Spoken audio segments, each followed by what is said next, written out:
تبارك الذي نزل الفرقان على عبده ليكون للعالمين نذيرا۔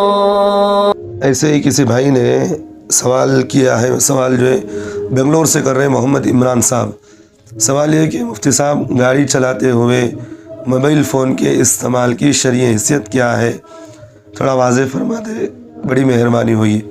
بھائی عمران، یہ تو آپ کا مسئلہ نہیں ہے، یہ تو آج عمومی طور پر یہ چیز میں خود دیکھتا بھی ہوں، اور بہت افسوس بھی ہوتا ہے دیکھ کر کہ شریعت نے انسان کو جہاں تک عمل کا حکم دیا ہے، اگر کوئی آدمی اس بات پر عمل کر لے تو اس کی جان اور مال بھی بچ سکتے ہیں۔ تو اس لیے پہلے ایک مسئلہ میں سمجھ لیں، میں آپ کو اس کی حکمتیں بتاؤں گا۔ دیکھیے، شرعی طور پر بھی یہی ہے کہ بھی گاڑی چلاتے وقت موبائل کا استعمال کرنا ناجائز اور ممنوع ہے۔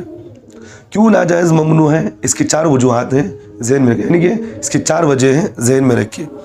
پہلی بات تو یہ کہ بھئی اگر میں گاڑی چلاتے ہوئے موبائل استعمال کر رہا ہوں، موبائل اگر میں استعمال کر رہا ہوں گاڑی چلاتے ہوئے، تو میں کسی کے بات کرتے کرتے اندیشے میں جا رہا تھا، کسی کو ٹھوک دیا میں، تو میرا جان بھی چلے گا، میرا مال بھی جائے گا اس میں۔ کوئی پیچھے سے آیا مجھے مار دیا اس میں، تو کئی ویسے ایکسیڈنٹ تو ایسے ہوتے بھی ہیں۔ تو پہلی بات یہ ہے کہ میری جان اور مال کا نقصان ہے اس میں۔ اور دوسری بات یہ ہے کہ اگر میرے جان اور مال کا نقصان نہ ہو، اگر میں فون میں بات کر رہا تھا، جاتے جاتے کوئی سامنے آدمی آ گیا، اچانک میں نے اس کو ٹھوک دیا، یا گاڑی والا کوئی آیا، میں نے اس کو ٹھوک دیا، تو اس سے دوسرے کے بھی جان اور مال کا نقصان ہے۔ 2 باتیں ہو گئی۔ تیسری بات تو یہ ہے کہ بھئی اگر آپ گاڑی کا چلاتے ہوئے اگر استعمال کرتے ہوئے فون جا رہے ہیں تو یہ حکومت کی خلاف ورزی بھی ہے، کیونکہ بعض فقہاء نے یہ لکھا ہے کہ بھی حکومت کی بعض باتوں کو ماننا ہمارے لیے بہت ضروری ہوتا ہے۔ اگر آپ حکومت کی مخالفت کر رہے ہیں تو آپ اس سے ڈبل گنہگار بھی ہوں گے۔ پہلی بات تو فون استعمال نہیں کرنا یہ گناہ ہے، اور حکومت کی خلاف ورزی بھی آپ کر رہے ہیں تو ڈبل آپ کو گناہ ملے گا، دگنا گناہ ملے گا۔ تو 3 باتیں ہو گئی۔ اگر اب پولیس والا کوئی پکڑ لیا آپ کو تو پھر آپ کا جان بھی جائے گا، مال بھی جائے گا اس میں۔ مال تو چھینے گا ہی، چھوڑے گا نہیں وہ آپ کو، تو آپ کا مال بھی گیا اس میں، بغیر سبب کے آپ کا مال بھی گیا۔ تو یہ حکومت کی خلاف ورزی بھی، اگر حکومت کی خلاف ورزی نہیں ہوتی تو حکومت خاموش رہ جاتی اس بات پر۔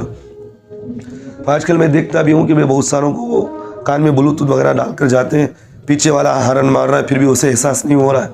تو اس طرح کی چیزیں نہ کریں کہ بھی آدمی غفلت سے زندگی نہ گزارے۔ اس لیے بھی مسلمان جو ہے ہمیشہ کبھی چوکنا رہتا ہے، مسلمان کبھی غافل نہیں ہوتا۔ آپ اگر اس طرح ڈال کر جا رہے ہیں، کوئی آدمی پیچھے سے آ گیا، آپ کو ہارن مار رہا، آپ کو سمجھ میں نہیں آ رہا ہے، اب کوئی آدمی آپ کو ٹھوک دیا پیچھے سے، جان بھی گئی مال بھی گئی، تو حکومت کی مخالفت بھی ہو رہی ہے اس میں۔ تو 3 باتیں ہو گئی۔ تیسری اہم بات یہ ہے کہ بھی شریعت کی روح سے اس طرح کرنا بھی ناجائز ہے۔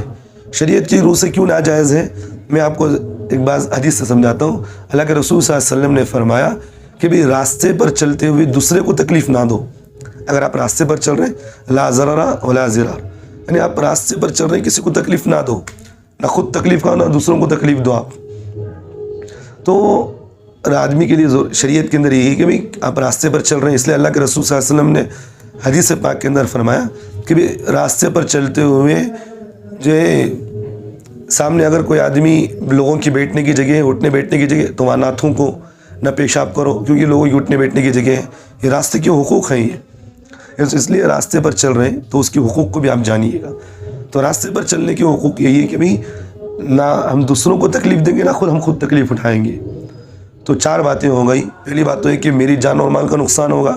دوسری بات، میری اگر جان و مال بچ گئی تو دوسرے کا سامنے کا جان و مال کے نقصان ہونے کا اندیشہ ہے۔ تیسری بات تو ہے کہ قانون کی خلاف ورزی بھی ہے۔ اور چوتھی بات یہ ہے کہ یہ شریعت کی مخالفت بھی ہے۔ شریعت کی مخالفت تو یہ کہ اللہ کے رسول نے فرمایا، صلی اللہ علیہ وسلم نے فرمایا کہ راستے میں چلتے ہوئے کسی دوسرے کو تکلیف نہ دو۔ تو اس لیے یہ بہت اہم ہو گئے، بہت یہ عمومی طور پر یہ چیز پائی جا رہی ہے ہمارے مسلمانوں۔ یہ آج میں حکومت سے بھی کہتا ہوں کہ بھی ہمارے حکومت سے بھی یہی ہے کہ بھی اگر کوئی اس طرح کرتا ہے تو آپ سختی سے اس پر کارروائی کریں، تاکہ کوئی آدمی اس طرح کی غلط حرکتیں کرے گا تو پھر دوسروں کو بھی اس سے تکلیف ہوگی اور دوسروں کی جان و مال بھی نقصان ہوگا اس سے۔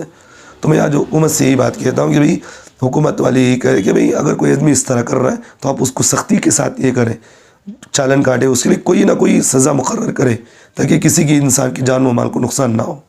تو امید ہے کہ عمران بھائی آپ کو یہ مسئلہ سمجھ میں آ گیا ہوگا۔ اللہ ہم تمام مسلمانوں کو عمل کی توفیق دے۔